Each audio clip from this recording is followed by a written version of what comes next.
দক্ষিণ ত্রিপুরার জেলাভিত্তিক দ্বিবার্ষিক সম্মেলন অনুষ্ঠিত হবে সাব্রমের ঋষি অরবিন্দ মিলনায়তনে। উক্ত অনুষ্ঠানটি অনুষ্ঠিত হবে আগামী 10ই মার্চ। অনুষ্ঠানে সকল কর্মচারীদের উপস্থিতি থাকার লক্ষ্যে শান্তিরবাজার শহরে বিভিন্ন পথ পরিক্রমা করে শান্তিরবাজারের সরকারি কর্মচারীরা বিবেকানন্দ বিচার মঞ্চের পক্ষ থেকে প্রচার মিছিলের পর আয়োজন করা হয় পথসভায়। পথসভায় বক্তব্য রাখতে গিয়ে সমর সরকার বলেন, বিবেকানন্দ বিচার মঞ্চের উদ্যোগে বা বিচার মঞ্চের দক্ষিণ জেলা সম্মেলন অনুষ্ঠিত হতে যাচ্ছে সাব্রম মহকুমার দক্ষিণাঞ্চল টাউন হলে।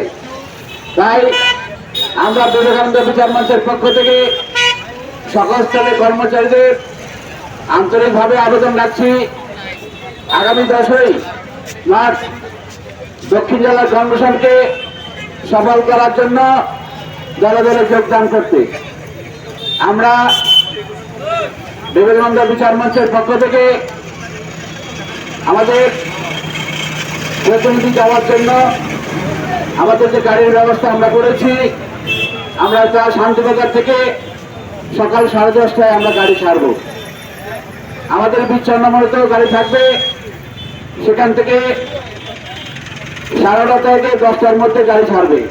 Bureau report, S Bharat live 24 hours.